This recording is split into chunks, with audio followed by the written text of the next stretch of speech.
ဒီခါကျွန်တော်ဆက်ပြီးပြောပြမယ့်အကြောင်းအရာကတော့ဒီ page break ပေါ့နော် page break အကြောင်းပဲဖြစ်ပါတယ်ဒီ page break ကကျွန်တော်ဒီဘာအတွက်သုံးတာလဲဆိုရင်ဥပမာဆိုတော့ဗျာကျွန်တော်ဒီမှာပေါ့နော်အခုကျွန်တော်ဒီမှာဆိုရင်စာမျက်နှာ3မျက်နှာရှိတယ်ဒါစာတစ်မျက်နှာမှာဆိုရင်စာရဲ့အပြစ်ပဲရှိတယ်ပေါ့နော်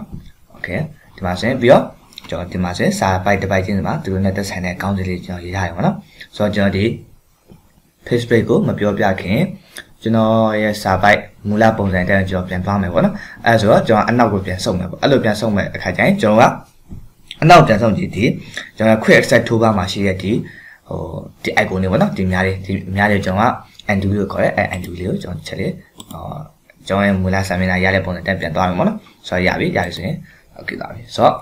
့ဒါကျွန်တော်ရဲ့ပထမပုံစံပေါ့နော်မူလပုံစံပေါ့နော်အဲအရောက်တကယ်တော့ကျွန်တော်ဒီအနောက်ကိုပြန်ပြီးဆုပ်ကြည့်နေဆိုရင်တကယ်လို့ဥမာကတခုခုကိုဥမာဘာဖြစ်မိတာပဲဖြစ်ဖြစ်ဥမာဆိုတော့ကျွန်တော်ဒီတစ်ပိုက်လုံး delete လုပ်လိုက်တယ်ပေါ့နော်။အိုးမှားသွားပြီ။ဒါဆိုရင်ကိုကအနောက်ပြန်ဆုပ်ကြည့်နေအဲ့လိုအနောက်ပြန်ဆုပ်ကြည့်နေဆိုရင်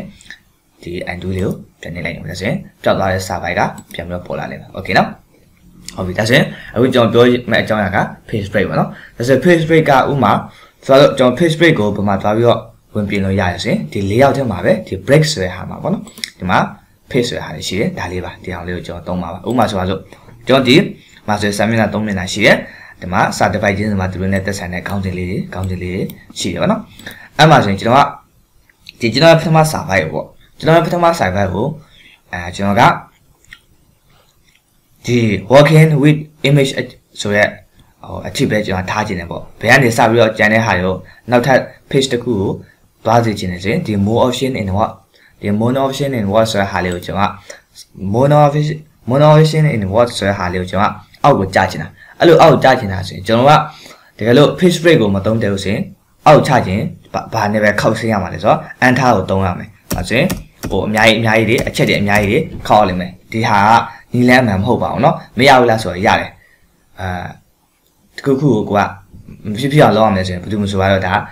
ါမရတဲ့နည်းနဲ့သုံးကြမှာပဲလေဟုတ်တယ်မလားဥပမာခုနကျွန်တော်ပြောဆိုမျိုးမဲ့ဒါကြီးကိုမကြကြအောင်အန်ထားနဲ့ခောက်တော့မကြောက်လားဆိုတော့ကြားတယ်ဒါပေမဲ့အချိန်ရမ်းကုန်တယ်ပြီးတော့နီလန်းလည်းမမှန်ပါဘူးတကယ်လို့ဒါကျွန်တော်ဒီကနေစပြီးအောက်ချမယ်ဆိုရင်အမှခောက်စမ်းပြီးမှမဟုတ်တော့ဘူးเนาะမကြိုက်ပဲဟုတ်ပြီเนาะအဲကြောင့်ဒီနီလန်းအမှန်မဟုတ်တဲ့အတွက်ကြောင့်ဒီနည်းကိုကျွန်တော်မသုံးဘူးเนาะဆိုတော့အဲကြောင့်အခုကျွန်တော်ပြောချင်တာကဒီ more option in what ဆိုတဲ့ဟာကိုကျွန်တော်အောက်ချမယ်ပေါ့အဲ့လိုအောက်ချမယ်ဆိုရင်ဟုတ်ပြီကျွန်တော်စပြီးတော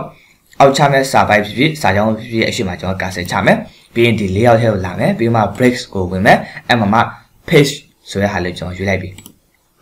okay ဟုတ်လားအဲ့ဆိုရင် more option in what ဆိုတဲ့ဟာလေးကဟိုနောက် page တစ်ခုသူကူးသွားလိမ့်မယ်ပေါ့နော်ဒီမှာဟုတ်ပြီနော် okay ဒါကကျွန်တော်page break ပါအဲ့ဒါကြောင့်တကယ်လို့ကျွန်တော်စာရေးလို့စာ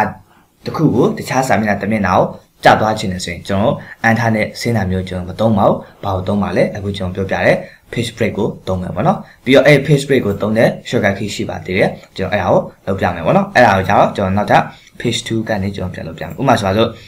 are you still reading this ဆိုတဲ့ဟာကိုကျွန်တော်အောက်ချမယ်ပေါ့နောက်အောက်ဆိုတာကနောက် page တစ်ခုကျွန်တော်